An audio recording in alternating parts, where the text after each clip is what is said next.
very warm welcome once again. This is Shishir Mittal and we are bringing from Vyas Certification a beautiful series for you, NCERT discussion of chemistry. Today we have a topic from class 12th, and what is that topic? Yes, that topic is electrochemistry. The fabled, the feared and the enormous electrochemistry. Electro happens to be a very interesting topic in many respects. Why?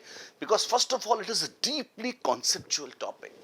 Students often are not very happy about electrochemistry because the reason is they often do not understand what is going on in electrochemistry. Failure to visualization, very simple thing, even as fundamental thing as substances are losing electrons, the other substance is gaining electrons, which way or in which direction is the electron traveling. It's not more than a 5 to 10 minute talk, but simply because at times this information is missing, this visualization is missing, electrochemistry happens to become a very dangerous topic.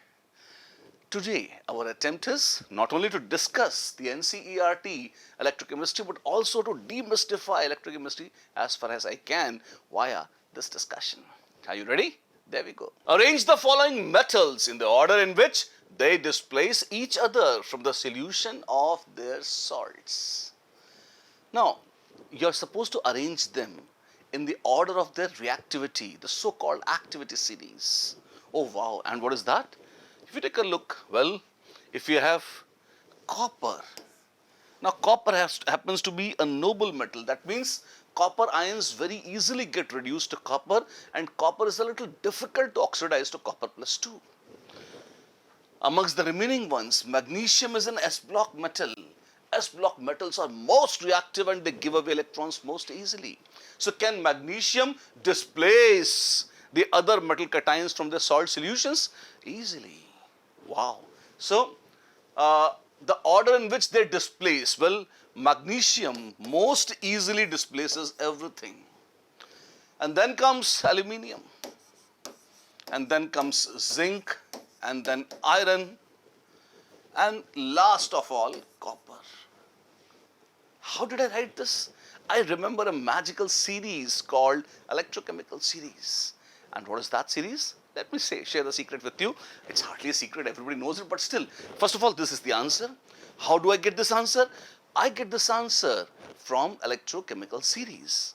Just before we wash our hands off this question, let me recount the series for you and give you 2 or 3 tips about the electrochemical series so that you're able to use this very effectively. First of all, the series.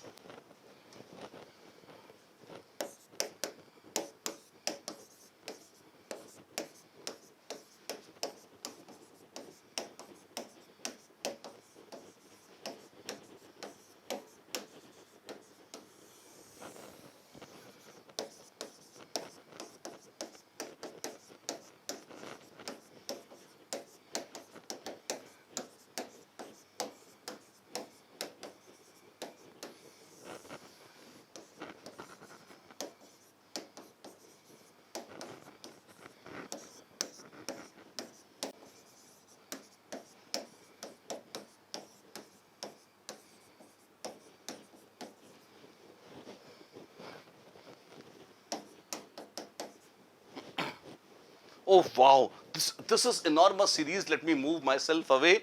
If you wish, you can take a screenshot. This is the fabled electrochemical series, which in fact, if you have remembered this, you might need to write it down 5-10 times, but then ultimately you would come to remember, and this is a very useful series. Why? On this side, if you notice, on this side, metals are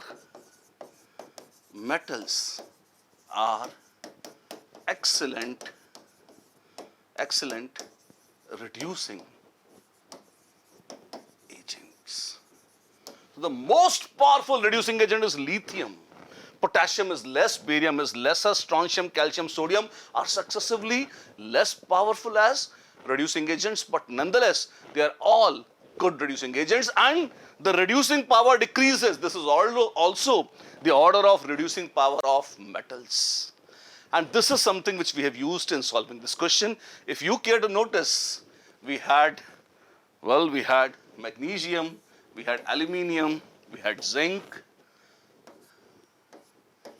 then we had iron, and of course we had copper. So 5 in the grand series. All you have to do is just to pick them up, that's it. On this side we have excellent reducing agent, and on this side if you have non-metals and oxidizing power increases.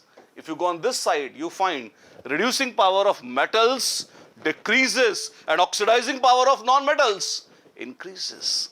So iodine is a non-metal and it is not that powerful an oxidizing agent. Bromine is more powerful, oxygen and chlorine are still more, and the most powerful oxidizing agent is fluorine at that end. So what do I have here? I have non-metals which are powerful oxidizing agents. Are only non-metals? Also we have metal ions. What do you mean by that? It means that gold ions. See, when we talk about electrochemical series, it is not just gold alone. What it means is gold is in contact with Au3+. How willing Au3+ is to get reduced to gold. So by this data you also get an idea whether gold can be easily oxidized to gold +3. The answer is no, it's a very, very poor reducing agent. Gold has absolutely no tendency to get oxidized. And in case you have gold cations, Au3+ ions, do they have a tendency to go back to gold? Yes, very much. And that is why they're called noble. Noble means that they don't like to stay as metal ions. They always go back to the nascent, the neutral metallic form with oxidation number 0, no charge, no load, no stress, nothing, right? So gold is noblest of all metals, accompanied by platinum maybe. Mercury and silver are also noble, but not as noble as gold and platinum, and copper is still less noble. But copper, silver, mercury, platinum, gold, all these 5 are called noble metals because they are least reactive of all metals, right? Right. One more caution. In a few books, you might find mercury located here before silver. Why is it and how come this mercury is here? There are 2 cases. One is mercurous ions being reduced to mercury, and then there is another case of mercuric ions being reduced to mercury. Is there a difference? Of course there is. What is the difference? Here. This is the one which I am using here. Mercuric ions being reduced to mercury, the location is this. In case you have mercurous being reduced to mercury, it would come just on this side of silver. They are more or less similar, but slightly they differ, and that is why you discover that you might get other series which might have shown a little bit of difference. But trust me, this is the most useful form of series. It is easiest to remember. It is easy, it's such a long series. It is still not as dirty as it could be.